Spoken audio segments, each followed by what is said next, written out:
Miracle at Flight Level 340. A Christmas Story by ACI Jet.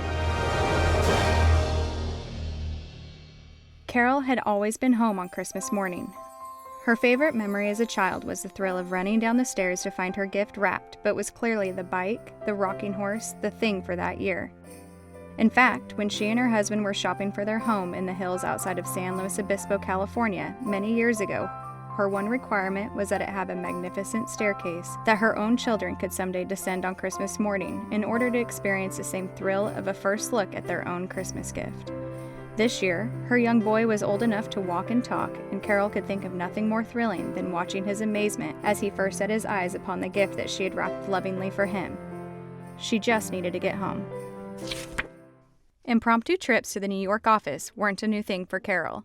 She figured, as the head of human resources, being there, in person, to deal with complex labor issues brought humanity to her role. On Christmas Eve, and with the termination of an employee, this was ever more important. The decision she and her team had made would dim an otherwise bright and cheery season, not just for an employee, but for his entire family. She had to be there, face to face. It had gone well as could ever be hoped for given the circumstances. Although it was a long trip from California to New York for such a short meeting, she was glad she could do her job well and was eager to get home before Christmas morning. Her company operated a business jet just for these eventualities, so she wasn't concerned by the chatter about mounting airline cancellations. As she crossed the expansive ground floor lobby to hail a cab to the airport, she overheard a breaking news alert on one of a row of monitors playing financial and national news broadcasts from around the world. One by one, they began to sync images and sound like watching cadets file into formation. And with an ever-rising volume of one voice, "NORAD has begun tracking the object," she heard as she exited into the stormy night. As her cab arrived, she bolted across the torrent of rain to meet it. She hadn't given too much thought to the broadcast she had heard. It wasn't uncommon, after all, for even reputable multinational news agencies to entertain Christmas-time antics like tracking Santa. What was more concerning, however, was the increasingly inclement weather. It was already well past 8 o'clock, and with a long flight home, she wouldn't get home until after midnight on Christmas morning. Inch by inch, that's what it felt like to Carol as the cab rode through the sheets of pounding rain on its journey to the airport. "You got a boat waiting for you at the airport, ma'am?" the cab driver muttered from the front seat. She couldn't help but think about the thousands of miles between her and her family, and the Christmas morning she had so looked forward to, with the slow progression of the cab as it spent more time stopped than in motion. "Could you please turn the radio up?" she replied, not only out of frustration with the driver's untimely sarcasm, but equally so to drown out the pounding noise of the rain. With each beat, it reminded her of the shrinking likelihood that she would be departing for San Luis Obispo anytime soon.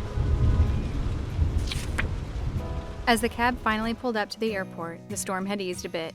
Although she would now arrive home just before morning, she was elated at the thought of bringing her little boy downstairs on Christmas morning to receive the gift she had bought him from the little boutique store in Manhattan.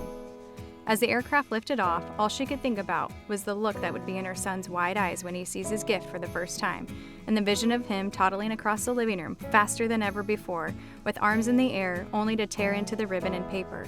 She'll be tired, but she'll be there. She peacefully drifted off to sleep as they reached the cruising altitude and made their way home. Suddenly, and without warning, a raised voice could be heard over the radio from the flight deck, jolting Carol awake.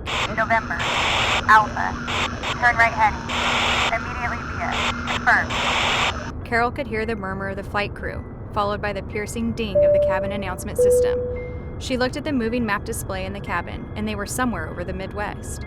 "We've been ordered to divert back to New York," came the captain's voice over the cabin speakers.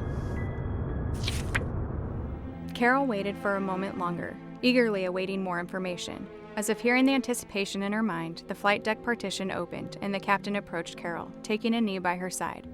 "I'm sorry, Carol, but it looks like we'll be spending Christmas morning on the road this year," he stated with obvious disappointment. "Apparently this object that NORAD has been tracking is too unpredictable for us to safely travel back to California.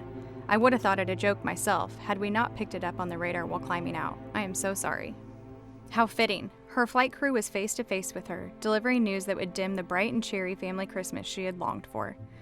After some time, Carol could feel a sinking feeling as they began their descent, coupled with the realization that she would not be home with her family for Christmas morning. The certainty of it was a weight she had not allowed to cross her mind until that moment, when hope gave way to despair. As she glanced at the moving map, now pointed away from a home so far away, she began to cry.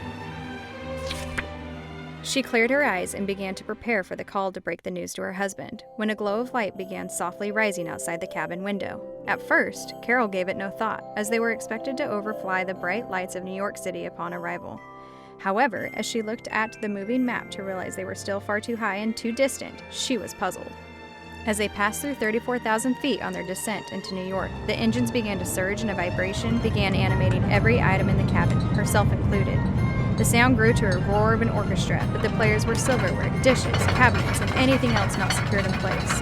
The bright light outside rose to a blinding white, filling the cabin from within, no longer from below. Through the deafening sound, Carol could hear the muffled voices of the crew as they fought to understand and to control, as they had done faithfully throughout their careers. From a roar both heard and felt, followed by a loud pop, then complete silence and total darkness. Many seconds passed in complete darkness, with the only sound being Carol's escalated heartbeat and breath. She could feel the seat she was belted to, the smooth leather and the plush carpet under her feet. Within a minute, she could hear the voices of her flight crew, casually calling out airspeeds and altitudes to each other as they had done thousands of times before. She blinked a few times, and to her amazement, the scene unfolding outside of her window was not a densely packed skyline of skyscrapers, but the rolling hills and morros of home, San Luis Obispo. In utter bewilderment, she glanced at her watch, which read 5 a.m. Christmas morning. But how could this be? She felt the familiar bump and pull of the aircraft as it landed and rolled to a stop. Then they taxied to ACI Jet FBO. Her car had been pulled up for her arrival. But how did they know? What she knew, however, is that she didn't have a moment to spare. She raced off the aircraft to hop into her car, where she saw her bags loaded neatly in the back seat. Immediately, her stomach sank to her feet. The gift! She rifled through her bags, then ran back into the aircraft in order to search every inch. As she knelt breathlessly on the floor, the realization set in that in her rush to get home, she had left the gift behind. She recalled placing it on the desk in her office in order to retrieve an umbrella, but had locked her door and left it inside. The short drive home was bittersweet. As the sun was rising above the horizon, she would be home for Christmas morning, yet she knew her little boy would be disappointed to see an empty void under the Christmas tree where he had eagerly awaited the arrival of a gift that he was promised. She paused a moment in her driveway and decisively committed to focusing on the fact that she was home, no matter how mysteriously it happened. As she cracked open the front door, she could see the hall light illuminate upstairs, followed by the speedy patter of eager little footsteps on the floor above. She glanced at their Christmas tree across the living room, picturesque and still illuminated from the night before. Under the tree, in defiance of all logic or explanation, lay the little wrapped gift she had purchased from the gift shop in Manhattan and left behind. She returned her gaze back up the stairs where her husband stood with a combined look of relief and excitement to see her home. Her son, as she had anticipated, didn't miss a beat. He glanced at the gift under the tree, scooted down the steps of the magnificent staircase, wide-eyed in excitement, then threw his arms up and toddled faster than ever before, right into her arms. As they embraced each other and her husband descended the stairs to join them, Carol understood why being there, face to face with loved ones, is the greatest Christmas gift of all. The end.